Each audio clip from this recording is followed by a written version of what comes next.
pergunta sobre o tema da história da igreja. Mas, se vocês quiserem falar sobre cremação na história da igreja, meu nome é tem? Lilian, sou de Rio das Ostras. Gostaria de tirar uma dúvida. Se todos os evangélicos convertidos, né, cristãos, são protestantes, se é uma mesma ramificação, evangélicos e protestantes. Boa. E aí, Gesta? Não, tá? Mas o não tem a ver com o nome. O nome evangélico vai ser sempre usado, inclusive pelos reformadores protestantes, né? O nome evangélico vai ser usado antes da reforma. Todo mundo que se volta para uma vida mais próxima de Cristo, próxima da espiritualidade, próxima dos evangelhos, é chamado de fé evangélica, nobreza evangélica, pureza evangélica, doutrina evangélica. Mas não significa necessariamente que é o movimento da reforma. E no movimento da reforma protestante, eles também vão se denominar evangélicos. Agora a gente tem a ruptura institucional, sociológica, religiosa entre protestantismo e evangelicalismo. Essa ruptura ela acontece no século XX. No século XX, nos Estados Unidos, o cristianismo protestante ele vai passar por por diversas formas de transformação doutrinária, de praxis, de civilização mesmo, em que eles vão romper com diversos princípios do protestantismo em prol da missionariedade, ou seja, em prol de fazer a fé crescer, né? Por exemplo? A reforma protestante, todo protestante ele investe na civilização. Então ele faz a escola crescer, ele planta universidade, ele acaba com a pobreza. Por exemplo, vou botar assim, a reforma de Calvino. Genebra tem que refletir a glória de Deus. Tem miserável em Genebra? Isso não reflete a glória de Deus. Então a gente acaba com a miséria. Tem prostituta em Genebra? A gente acaba com a prostituição. Tem órfão abandonado na rua? A gente bota no orfanato, a gente arranja uma família para acolher. A cidade tem que refletir a glória de Deus, assim como a igreja reflete a glória de Deus. Então, na reforma, você não tem essa separação entre a minha igreja e a sociedade. Então, tudo está junto. No movimento evangélico, as pessoas abandonam a sociedade, abandonam a cidade, porque Jesus está voltando a qualquer momento. Então, elas passam a investir só o quê? Na denominação. Tá? Então, todo salvar a alma, né? Salvar a alma, todo o recurso econômico, todo o esforço físico, tudo vai para você fazer a denominação crescer. E não a cidade, a civilização crescer, a igreja no sentido expandido para fora, né? Esse é um dos princípios. Segundo, a reforma protestante... Então você tem um ponto da escatologia aí. A escatologia do século XIX faz com que as igrejas protestantes dos Estados Unidos acabem se interiorizando para dentro da denominação. Entendeu? Abandonando a vida normal pública, né? E se concentrando. Tanto é que aqui no movimento evangélico surge isso. Vai estudar para quê? Jesus está voltando. Vai pregar o evangelho. Vai fazer medicina para quê? Jesus está voltando. Vai se esforçar para quê? Pastor, você vai passar 10 anos no seminário? Não. 1 ano só, prepara e joga. Então tudo é minimizado, tudo é dissecado, tudo é minimalizado do protestantismo para você favorecer um crescimento denominacional. Esse é o primeiro ponto que a gente pode... Tem vários. Segundo ponto, a reforma é a igreja do povo. Mesmo no sistema protestante episcopal, a igreja local é consultada, você tem um sínodo, você tem uma democracia. Você tem um sistema presbiteral, você tem um sistema congregacional. Então, a reforma, a igreja nunca pertence a um homem. Que é um dos pontos do Lutero lá, que ele vai falar sobre o sacerdócio universal de todo mundo. Sim. E tal. Então, não é só um cara que é super ungido. E uma das coisas principais, quando a reforma começa a ser concretizada na Alemanha, por exemplo, Lutero fala, cada igreja tem direito a escolher ou rejeitar seu sacerdote. Se vier um vagabundo aí, vocês podem expulsar, que antes não podia. Porque não podia no catolicismo. No movimento evangélico, o que acontece? Ele é muito voltado ao carisma do indivíduo, sempre de um pregador ou de uma pregadora. Então você tem casos clássicos de evangélicos como Kenneth Hagin. Ele era batista, pregador batista, se deu mal lá, foi para a Assembleia de Deus, se deu mal na Assembleia de Deus, aí ele botou uma caixa de som e começou a pregar e fundou a própria igreja.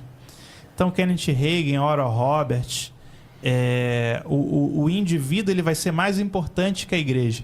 a igreja vai se... A Aimee McPherson, todos esses evangélicos, evangelicalistas, ninguém sabe qual é a denominação. Depois é que, quando morre, que vira uma denominação ou não. Mas enquanto eles estão vivos, se rompe com as denominações, se abre mão da eclesiologia, se abre mão da liturgia, se abre mão da doutrina. O que importa é o quê? O movimento desse pregador, dessa pregadora, William Branham, evangelizando e fazendo crescer. Nesse crescer, Jesus vai voltar amanhã, por que eu preciso me importar com eclesiologia, com doutrina, com teologia, com seminário? Esquece isso, vamos pregar o evangelho para as pessoas, curar, se for no caso pentecostal. E é o que acontece, há o rompimento então dos princípios protestantes e dos princípios em geral que toda a reforma fez. Qual é a questão? É que ninguém... a gente tem uma memória afetiva que esses movimentos evangélicos vêm do protestantismo, então a gente não consegue diferenciar. Então, por exemplo, você tem uma igreja batista no Brasil. A igreja batista é uma igreja protestante, surge no século XVII, sempre foi aliada com todos os princípios do protestantismo. Quando chega aqui no Brasil, pastores batistas se tornam muito importantes, muito poderosos, entram na TV, entram na rádio.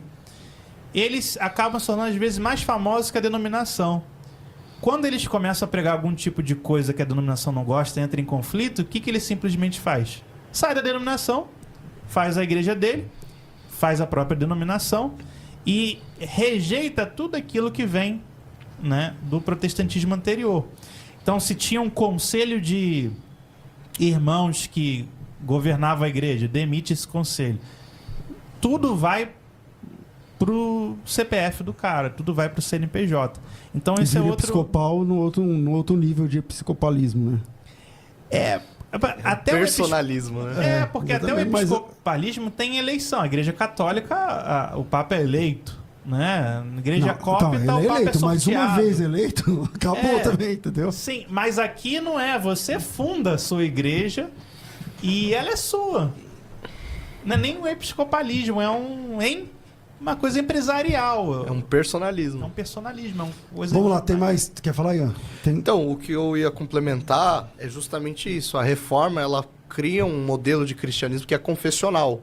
Ou seja, você tem uma fé que é objetiva. Você tem que concordar com a confissão para você ser membro daquela igreja. No evangelicalismo, basta você aceitar Jesus que você está salvo. E aí você não tem... Isso. Como é que é. E você não...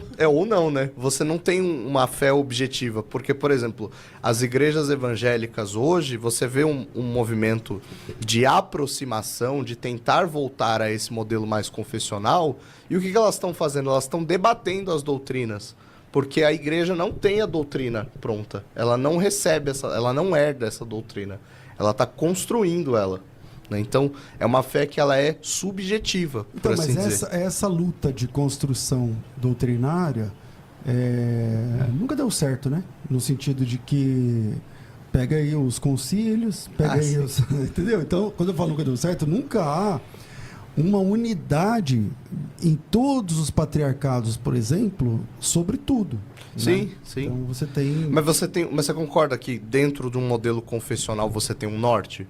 Você tem uma comunhão, por assim dizer, e essa comunhão ela tem uma série de critérios para ela ser rompida, né? Não é simplesmente sair fora, né? Ou fundar a sua igreja. Tem o básico. O básico ali tem que ter essa comunhão, né? Então, eu acho que era Agostinho que falava que no que é essencial tem que ter unidade, no que não é essencial tem que ter liberdade e tal. Nisso que o Ian tá falando, tem uma coisa muito importante. Tá saindo meu som? Tá. É que fica baixo lá do nada. E que... existe o sola scriptura e existe até um nome que o pessoal usa hoje que é o nuda scriptura. O protestantismo é sola scriptura. A palavra de Deus, ela é suprema, ela é regra de fé, ela é diretora da igreja. Se algo vai contra a palavra de Deus, esse algo deve ser rejeitado. Mas o protestantismo tem catecismo, tem confissão de fé, às vezes várias, né? Trouxe aqui o historiador amigo meu, o André. E a igreja dele, a igreja reformada, tem que seguir 3 confissões de fé. Catecismo de Heidelberg, Dort e confissão belga. né? O protestantismo, ele tem um corpo de teologia sistemática muito... Tanto é que o pessoal fica brigando. Aí você é calvinista, menino, não sei o quê. No evangelicalismo não tem.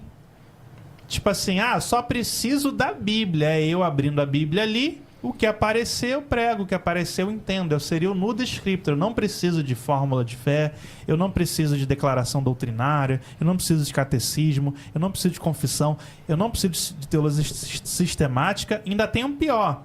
Teologia esfria o crente. Teologia desvia. Teologia é coisa do mal. Além de não ter, ainda rejeita. Isso também é outra das diferenças fundamentais. E algumas pessoas, algumas denominações fazem isso tradicionalmente, mas outras abraçam essa ideia de não estudar, tipo a congregação cristã. Na congregação cristã, você não pode abrir a Bíblia em casa e ler a Bíblia, estudar a Bíblia. Mas olha que interessante. Vai você introduzir uma doutrina nova na congregação? Você vai ser expulso. Não está na Bíblia. Mas vocês leem a Bíblia? Não. Porque eles têm, ainda que rejeitem a Bíblia e tal, eles têm uma liturgia, uma doutrina, uma forma de ser. No movimento evangélico você não tem nada. Ele é plástico. Então você pode, hoje em dia, pregar uma coisa, pregar amanhã outra. Ensinar uma doutrina de uma forma, ensinar amanhã outra. Cantar um tipo de música, cantar amanhã outra. Ter uma forma de igreja, de templo, amanhã não ter.